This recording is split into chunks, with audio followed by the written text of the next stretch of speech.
Jadi ini kasus yang sempat banyak diberitain guys. Temuan jasad wanita muda di dalam kos-kosan yang dihabisi oleh orang ini. Ya waktu itu adalah pacarnya sendiri guys. Gara-gara orang ini nggak mau lagi ditagih uang yang dia pinjam dari keluarga korban. Putri Apriani berasal dari Rambatan Wetan, Kecamatan Sindang, Kabupaten Indramayu. Dia tinggal berkecukupan bersama bapaknya guys. Sedangkan ibunya jadi TKW di Hong Kong. Nah Putri ini sempat merantau ke Jogja buat ngelanjutin kuliah di bidang farmasi. Bidang yang emang paling dia suka guys. Tapi karena waktu itu pandemi, perkuliahan tuh dipaksa online dan saat itu Putri memilih pulang ke Indramayu. Karena udah kelamaan di Indramayu ya guys, pas lockdown udah beres, Putri ini malah mutusin buat langsung cari kerja aja di Indramayu. Tapi akhirnya dia dapat kerjaan di salah satu apotik yang masih di kawasan Indramayu. Di situ dia melayani konsumen dan juga ngebantu transaksi pembelian obat. Nah, sejak saat ini ya, karena udah lebih baik dari segi finansial, Putri mulai hidup mandiri dan mutusin buat ngekos di daerah Singajaya, Kabupaten Indramayu, yang nggak jauh dari tempat tinggal orang tuanya di Rambatan Wetan. Jadi kalau libur, Putri ini sering pulang ya, nemuin bapak dan juga bibinya. Dan Putri ini juga dipercayai ibunya untuk masalah uang yang akan dikirim dari Hong Kong untuk keperluan mereka di Indramayu. Nah, Putri ini kehidupannya normal ya guys ya. Kerja pagi, pulang sore, terus di tempat kerjanya juga Putri tuh gampang beradaptasi dan juga cepet akrab. Bahkan Putri tuh nggak pernah punya masalah sosial. Tapi nggak lama kemudian ya, tepatnya di bulan Mei tahun 2024, Putri ketemu sama salah satu anggota polisi yang lagi patroli di Jalan Olahraga Kota Indramayu. Nah, di sini mereka cuma dua orang asing yang nggak sengaja ketemu aja guys. Tapi beberapa bulan kemudian, tepatnya di Agustus 2024, mereka tuh ketemu lagi. Barulah di sini mereka berkenalan dan juga tukeran kontak. Orang ini guys namanya Alfian Maulana, dikenal dengan Bribda Alfian yang tugasnya di Polres Indramayu. Nah, Alfian ini salah satu polisi yang disiplin dan nggak pernah terlibat masalah apapun. Tapi nggak juga menonjol ya, alias ya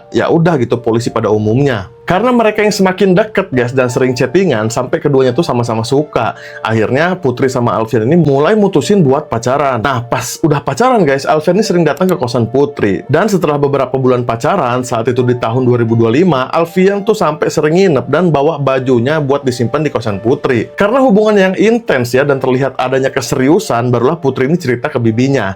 Bahkan Putri ini sempat ngirimin foto Alfian ini ke bibinya guys. Terus pas hampir setahun pacaran ya, tepatnya di Juni tahun 2025, barulah Putri ngomong ke bapaknya tentang Alfian. Sekaligus dia punya rencana buat bawa Alfian ke rumah bapaknya. Tapi guys, itu tuh nggak pernah terjadi ya, karena 2 bulan kemudian nasib lain nimpa Putri. Jadi mulanya ya, Agustus 2025, ibu Putri tuh ngirim uang sebesar 32 juta ke rekening Putri untuk keperluan gadai sawah. Uang itu harus Putri cairin dan kasih ke bapaknya di tanggal 8 Agustus tahun 2025. Nah, di sini ya, Alfian yang tahu di rekening Putri tuh lagi banyak saldo, tiba-tiba dia ngide tuh mau minjem uang buat modal trading ya. Saat itu dia bilangnya trading. Awalnya guys, Putri tuh nolak ya karena udah mandat dari ibunya gitu, takut kemana-mana uangnya. Tapi nggak tahu gimana si Alfian ini ngebujuk ya, di tanggal 7 Agustus tahun 2025, Putri ngasih semua uang yang dikirim ibunya ke Alfian. Dan Alfian ini berjanji kalau besoknya akan dibayar langsung sepenuhnya. Tapi ternyata gengs, uang itu habis nggak bersisa. Nah, di beberapa artikel sih dibilang memang dipakai trading, dan beberapa artikel lain katanya dipakai buat judoy. Masuk ke tanggal 8 Agustus nih, besok paginya ya, mereka tuh aktivitas kayak biasa.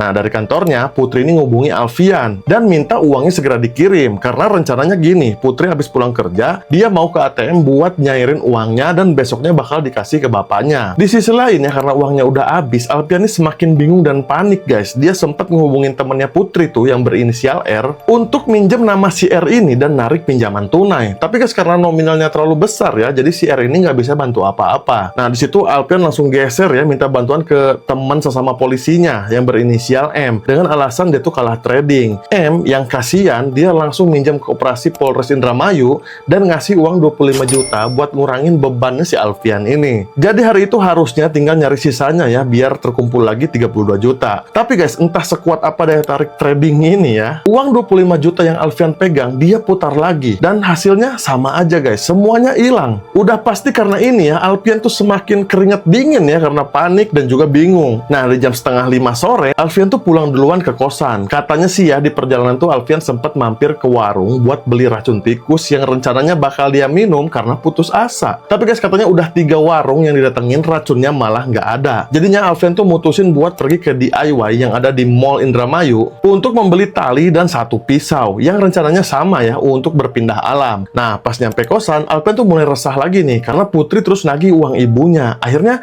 si Alfian ini keluar lagi buat nyamperin Putri di apotek. Nah, di situ mereka sempat ngobrol-ngobrol dikit ya, ngobrol beberapa menit, dan akhirnya pulang bareng pakai motor masing-masing menuju kosan Putri. Senyampainya guys, Alfian tuh langsung jujur kalau tradingnya kalah ya. Otomatis di situ Putri langsung marah, bahkan sampai histeris guys. Mereka mulai menyalahkan satu sama lain. Nah, di jam 9 malam, ibu Putri nelpon tuh. Di situ Putri nggak berani ngangkat guys, karena mau jawab apa gitu kan. Nah, telepon tuh langsung di-reject aja. Pas giliran bapaknya yang nelpon, nah di situ Putri ngangkat guys. Putri tuh beralasan kalau misalnya tempat agen penarikan uang tuh udah tutup, sedangkan kalau narik di mesin ATM itu kena limit. Jadi mungkin besok aja. Nah, setelah itu ya, si Alfian ini berusaha ngebaikin Putri dengan ngajak minum Amer yang mereka beli sejalan pulang tadi, dan janji bakal cari pinjaman untuk ganti uang ibunya Putri. Sampai akhirnya ya, karena lelah, mereka tidur di jam 11 malam. Nah guys, karena si kepala Alfian ini masih penuh dengan gimana caranya ganti ya, di jam 3 pagi dia tuh kebangun guys. Nah, di situ juga dia mikir-mikir gimana cari pinjaman. Di tengah-tengah mikirnya, Alfian tuh ngeliat Putri yang lagi tidur nyenyak di sana ya. Karena udah gelap mata, subuh itu Alfian langsung membawa bantal dan membekap kepala Putri. Putri yang kaget ya guys, sempat kebangun dan juga ngelawan. Sampai akhirnya dia lemes karena tenaga Alfian lebih kuat. Nah, setelah itu ya, karena Putri masih bernapas, Alfian tuh ngelanjutin mencekik leher Putri ya, sampai benar-benar nggak bisa bergerak lagi. Nah, di jam 5 pagi, Alfian sempat datang ke kantor buat apel pagi. Tapi memang di situ kata temen-temennya, si Alfian ini kusut banget. Terus bahkan habis apel, dia tuh langsung buru-buru pergi dari kantor. Nah, singkat cerita ya, sampai di kosan, Alfian langsung nyiram bensin yang dia beli sebotol di jalan pulang. Rencananya dia tuh bakalan ikut pindah alam bareng Putri dengan cara ngebakar kosan itu. Tapi pas api udah nyala, dia merasa kepanasan, dia langsung mengurungkan niatnya guys. Nah, di situ dia langsung keluar dengan ninggalin semuanya. Cuma pakai baju dan celana yang dia pakai. Alfian tuh jalan kaki menuju Cirebon dan melanjutkan perjalanan dengan kendaraan umum sampai akhirnya nyampe di Desa Huu, Kabupaten Dompu, Nusa Tenggara Barat. Nah, disinilah guys, Alfian tinggal di gubuk ini dan pura-pura jadi gelandangan, berharap nggak dicurigai masyarakat di sana dan juga berharap nggak terlacak. Di sisi lain, di kosan Putri ya, penghuni lain tuh dikagetkan dengan suara ledakan dari kamar nomor 9, yaitu kamar Putri. Dan mereka dibikin tambah kaget lagi pas mereka lihat ada asap yang keluar dari ventilasi. Nah, di situ mereka langsung bareng-bareng ngedobrak sampai pintu kosan Putri itu terbuka, dan juga langsung matiin api sebelum melahap seluruh kosan. Tapi guys, pas mereka sadar, mereka ngeliat ada tubuh wanita yang tergeletak di kasur dengan setengah tubuhnya yang terbakar. Nah, karena itu mereka langsung menjauh dan melaporkannya ke polisi. Polisi langsung datang tuh guys, langsung olah TKP. Diduga ya sumber api dari kasur yang ada di kamar. Dibuktikan dengan adanya bau bensin di sana. Dan juga guys, ada kejanggalan di jasad yang ditemuin di sana ya. Jasad tuh ditemukan dalam keadaan rapi, yang ngebuktiin kalau jasad itu bukan korban kebakaran, melainkan penghilangan nyawa. Karena sejatinya ya guys, kalau orang yang nggak sengaja kebakar, dia pasti meronta-ronta dan nggak akan berposisi rapi. Nah, di situ jasad Putri langsung dievakuasi dan diotopsi. Pemilik kosan yang tahu ya siapa yang nyewa kamar nomor 9 langsung menghubungi keluarga Putri. Nah, bapaknya yang masih kebingungan karena Putri memang nggak ada kabar, langsung kaget dong, dan langsung mendatangi Rumah Sakit Bayangkara Indramayu. Disinilah guys, bapaknya mengidentifikasi kalau jasad itu beneran Putri anaknya, dan membuat pertanyaan besar, kenapa ini bisa terjadi? Di sisi lain ya guys, penyidik yang masih ada di TKP nemu 3 handphone yang salah satunya milik Alfian, 1 motor Alfian, seragam polisi atas nama Alfian, dan 2 buku rekening yang atas nama Alfian juga. Nah, kepolisian juga makin curiga ya, karena Alfian